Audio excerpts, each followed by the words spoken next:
নিম পাতার নাম শুনলে আমরা ছোট বড় কিন্তু সকলেই পিছু হাঁটি, কারণ কি এটা খেতে অত্যন্ত তেতো হয়। কিন্তু বন্ধুরা, এই নিম পাতা ভীষণ উপকারী। এই পাতা আমরা হয়তো ব্যবহার করি না, কিন্তু বাইরে দেখুন বিভিন্ন কোম্পানি এই পাতা ব্যবহার করে বিভিন্ন রকমের ওষুধ বানিয়ে চলেছেন, যেটা আবার সেটা ব্যবহার করে থাকি আমরা। কিন্তু আমরা এই কাঁচা জিনিস আমরা ব্যবহার করতে চাই না। গ্রামের দিকে দেখুন এখনও কিন্তু বাবা মায়েরা এই নিম খাঁচির দাঁতন ব্যবহার করেন। এটা যেমন আমাদের দাঁত পরিষ্কার রাখতে সাহায্য করে, দাঁতের পোকা আসতে দেয় না, তেমনি মায়েরা এই পাতা শুকিয়ে চালের ড্রামের মধ্যে রেখে দেন, কারণ চালের মধ্যে পোকা আসবে না।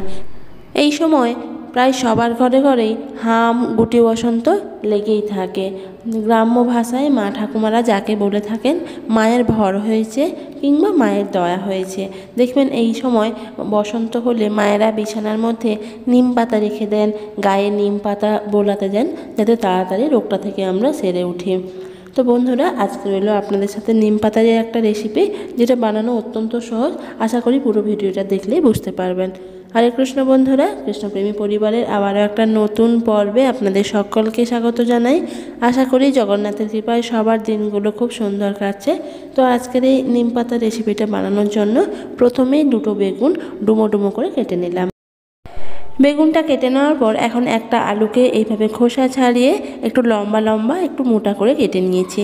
আলুর পরিমাণটা কিন্তু বেগুনের থেকে কমই হবে। এখানে বেগুনের পরিমাণ যদি দুটো হয় তাহলে আলু আপনাকে একটা নিতে হবে। আর এখানে একটা গাজর নিয়ে নিয়েছি।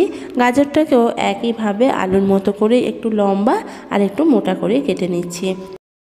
এই তেতো কিন্তু বন্ধুরা মহাপ্রভুর ভীষণই প্রিয়, তাই এই সময় একবার হলেও এই নিম পাতার তরকারিটা বানিয়ে মহাপ্রভুরকে অর্পণ করতে পারেন।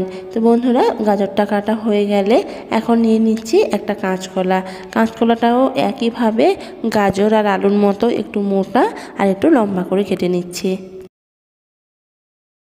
তবে কাঁচকলাটা কেটে কিন্তু অবশ্যই নুন হলুদ জলে ডুবিয়ে রাখবেন, নইলে কিন্তু কাঁচকলাটাও কালো পড়ে যেতে পারে।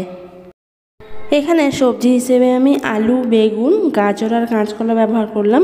আপনাদের হাতের কাছে যদি একটুখানি সজনে ডাঁটা থেকে থাকে, সজনে ডাঁটাও দিতে পারেন, কারণ যেহেতু এখন বাজারে সজনে ডাঁটা খুব অল্প দামেই পাওয়া যাচ্ছে। তো সবজিগুলো কেটে এক সাইডে রেখে দিলাম। এখন যে নিম পাতাগুলো আমি ধুয়ে আগে থেকে রেখে দিয়েছিলাম, এখন ওই নিম ডাঁটার থেকে কিন্তু পাতাগুলো ছাড়িয়ে নিতে হবে। এখানে কিন্তু কচি পাতাগুলো নিয়ে নিচ্ছি। এই কচি কচি নিম পাতাকে আমরা ঘরোয়া ভাষায় আবার নিম কুড়ি বলে থাকি। আপনারা কি বলেন অবশ্যই কিন্তু কমেন্ট করে জানাবেন। তো এই নিম কুড়ি হোক কিংবা নিম পাতা হোক, অবশ্যই কিন্তু ছোট কচি পাতা দেখেই নিতে হবে। বুড়ো হয়ে যাওয়া পাতাগুলো কিন্তু ব্যবহার করলে হবে না। তো বন্ধুরা, এভাবে করেই কিন্তু এক বাটি ভর্তি কচি নিম পাতাগুলো আমরা পরিষ্কার করে নিয়ে নিলাম। এদিকে উনুন ধরিয়ে নিয়েছি। কড়াইটা গরম হলে কড়াইয়ের মধ্যে একটুখানি সর্ষের তেল দিয়ে দিলাম। তেলটা গরম হওয়ার পরেই এখানে এক মুঠ পরিমাণ বড়ি ভেজে নিচ্ছি। এই বড়ি কিন্তু আমার ঘরেই বানানো, আপনারাও খুব সহজে বানাতে পারবেন। তবে বড়ি কিন্তু সাধারণত বন্ধুরা শীতকালেই বানানো হয়ে থাকে, কারণ সেই সময় চাল কুমড়া পাওয়া যায়। কারণ চাল কুমড়ো তো প্রায় শীতের সময় হয়ে থাকে, আর এই চাল কুমড়া দিয়ে বড়ি কিন্তু ভীষণ টেস্টি হয়। তো বড়িগুলোকে লাল লাল করে ভেজে তুলে নিচ্ছি। বড়ি ভাজা হয়ে গেলে এখন ওই তেলে আবারও একটুখানি সর্ষের তেল দিয়ে দিলাম। তেলটা কিন্তু বন্ধুরা বেশি দেব না, কারণ বেগুনটা এখানে আমি ডুবো তেলে ভাজবো না। অল্প তেলেই যাতে এই রান্নাটা করা যায় সেটাই কিন্তু করব। তেলটা গরম হলে পরে কেটে ধুয়ে রাখা বেগুনগুলো এখন তেলের মধ্যে দিয়ে দিচ্ছি। এই বেগুনের মধ্যে এখন অল্প একটু লবণ আর হলুদ দিয়ে দিলাম। লবণটা কিন্তু বেশি দেওয়ার দরকার নেই, অল্প একটু দিলেই হবে। আর একটুখানি হলুদ দিয়ে ভালো করে লবণ আর হলুদটাকে মিশিয়ে নিয়ে ঢাকা দিয়ে 2-1 মিনিটের জন্য ভেজে নিচ্ছি। এইভাবে 2-1 মিনিট ঢাকা দিয়ে বেগুনটা ভাজা হয়ে গেলে এখন বেগুনটাকে কড়াই থেকে তুলে নিচ্ছি। এখন কড়াইয়ের মধ্যে জল ঝরিয়ে পরিষ্কার করে রাখা নিম পাতাগুলো দিয়ে দিচ্ছি। অবশ্যই কিন্তু জল ঝরিয়ে শুকনো করে পাতাগুলো দেবেন, তবে কিন্তু নিম পাতাটা একেবারে মচমচে করে ভাজা হবে। নিম পাতাগুলো দিয়ে কড়াইয়ের মধ্যে এখন কিন্তু কোনোভাবেই তেল দেব না। এখন এই শুকনো অবস্থাতেই কিন্তু পাতাগুলোকে ভেজে নিতে হবে, আর এই সময় আঁচটা মিডিয়াম টু লো আঁচেই রাখবেন।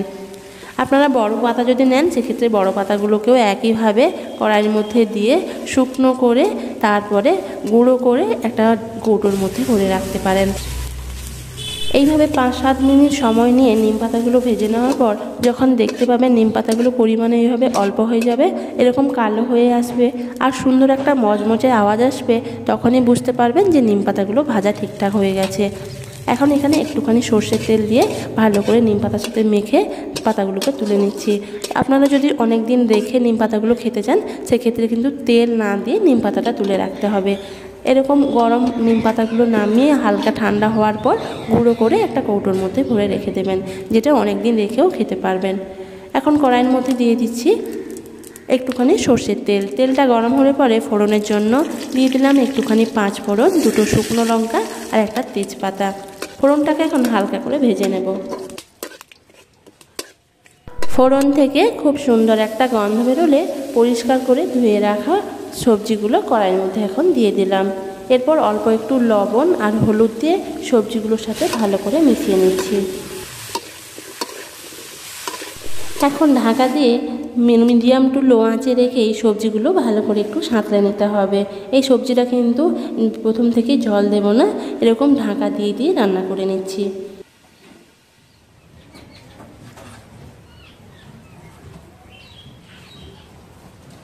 এদিকে বন্ধুরা 1 চামচ কালো সর্ষে আর 1 চামচ হলুদ সর্ষে এইভাবে একটু শিলনোড়ায় বেটে নিচ্ছি।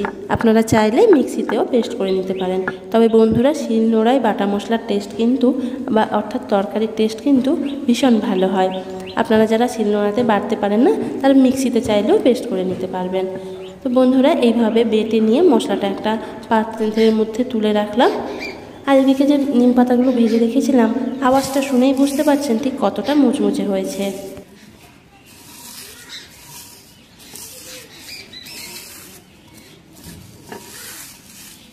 এরকম উষ্ণ গরম থাকা অবস্থায় কিন্তু পাতাগুলোকে হাত দিয়ে এইভাবে গুঁড়িয়ে নিতে হবে। ঠান্ডা হলে পরে পাতাগুলো একেবারে নেতিয়ে পড়তে পারে, সেক্ষেত্রে কিন্তু হয়তো এইভাবে গুঁড়ো করতে পারবেন না। তাই অবশ্যই গরম থাকা অবস্থায় এইভাবে হাত দিয়ে গুঁড়ো করে নিয়ে এরকম একটা কৌটোর মধ্যে ভরে রেখে দেবেন, যাতে প্রত্যেক দিন অল্প অল্প করে ভাতের সাথে খেতে পারেন। প্রথম পাতে অল্প একটু নিমকুড়ি ভাজা দিয়ে ভাত খেতে যে কী মজা লাগে সে বলে বোঝানোর নয়। আপনারা কারা এরকম আমার মতো এই নিমকুড়ি পাতার ভাজা খেতে ভালোবাসেন বলেন তো? আর এদিকেও বন্ধুরা সবজিগুলো কিন্তু আমার হালকা করে ভাজা ভাজা হয়ে গেছে। এরকম লো আঁচে রেখে ঢাকা দিয়ে যদি সবজিগুলো একটু সাঁতলে নেওয়া যায়, সেই তরকারির টেস্ট কিন্তু বন্ধুরা ভীষণ ভালো হয়। এখন দিয়ে দিচ্ছি এখানে বেটে রাখা সর্ষেটা দিয়ে সবজির সাথে প্রথমে ভালো করে মিশিয়ে নিচ্ছি। তারপর এখানে দিয়ে দিচ্ছি মশলা ধোয়া জলটা। জলের পরিমাণ এখানে কিন্তু বেশি দেব না, কারণ যেহেতু সবজিগুলো আমার আধা সেদ্ধ হয়েই আছে, তাই এখানে 1 থেকে 1.5 বাটির মতো জল দিলে হবে। আমি এই বড় বাটি 1 বাটি জল দিয়ে দিলাম। জলটা দিয়ে ভালো করে সবজির সাথে মিশিয়ে নিচ্ছি। তবে এই তরকারিটা কিন্তু হলুদের পরিমাণ একেবারে কম রাখার চেষ্টা করবেন, বেশি হলুদ দিয়ে এই তরকারিটা কিন্তু ভালো হয় না। এখন দিয়ে দিচ্ছি অল্প একটু পরিমাণ লবণ। বন্ধুরা লবণটা কিন্তু খেয়াল করেই দিতে হবে, কারণ সবজি যখন সাঁতলেছিলাম তখন কিন্তু লবণ দিয়েছিলাম, আবার বেগুনও কিন্তু লবণ দিয়ে ভেজে তুলে রাখা আছে, তাই লবণটা কিন্তু পরিমাণ বুঝে দিতে হবে। এখন ঢাকা দিয়ে 2-5 মিনিট রান্না করে নিচ্ছি। 2-3 মিনিট পর ঢাকাটা সরিয়ে বন্ধুরা সবজিটা আবার একটু নেড়ে নিলাম। এখন ভেজে তুলে রাখা বড়ি আর বেগুনগুলো দিয়ে দিচ্ছি। বেগুন আর বড়িটা কিন্তু এই সময় দিতে হবে, কারণ বড়ি কিন্তু অনেকটাই তরকারির জুস টেনে নেয়, তাই পরে দিলে কিন্তু একেবারে তরকারিটা শুকনো শুকনো লাগবে। এখন বেগুন আর বড়িটা দেওয়ার পর দিয়ে দিলাম 1 থেকে 1.5 চামচ পরিমাণ গুঁড়ো করে রাখা নিম পাতাগুলো। বড়ি আর বেগুন দিয়ে ভালো করে সবজির সাথে মিশিয়ে নিয়ে একটু বেগুনগুলোকে খুন্তি দিয়ে ঘেঁটে দেবেন, দিয়ে আরও 2 মিনিট মতো রান্না করে নিলেই কিন্তু তরকারিটা একেবারে কমপ্লিট হয়ে যাবে। এরকম নিম ঘন্ট খেতে কার কার ভালো লাগে বলুন তো? আমার কিন্তু ভীষণ ভালো লাগে। তো বন্ধুরা তরকারিটা কিন্তু আমার একেবারে কমপ্লিট হয়ে গেছে। সবার শেষে নামানোর আগে ওপরে অল্প একটু ভাজা জিরের গুঁড়ো ছড়িয়ে দেবেন আর একটুখানি কাঁচা সর্ষের তেল দিয়ে দেবেন, কারণ সর্ষে দিয়ে বানানো কোনো জিনিস হয়ে গেলে নামানোর আগে কিন্তু অল্প উপরে যদি একটু সর্ষের তেল ছড়িয়ে দেন, সেই তরকারির টেস্ট এবং গন্ধ দুটোই কিন্তু বজায় থাকে। তবে বন্ধুরা এরকম অল্প একটু জুস অর্থাৎ রসা রেখেই কিন্তু তরকারিটা নামাবেন। এটা ঠান্ডা হলে কিন্তু আরও গাঢ় হয়ে যাবে, তখন কিন্তু এই মাখো মাখো ভাবটা থাকবে না। তো বন্ধুরা, এরকম নিমঘণ্ট কার কার খেতে ভালো লাগে অবশ্যই কিন্তু কমেন্ট করে জানাবেন। এরকম নিমঘণ্ট বানিয়ে ভাতের সাথে প্রথমে গোবিন্দের চরণে তুলসীপত্র দিয়ে নিবেদন করবেন, তারপরে সবাই মিলে প্রসাদ পাবেন।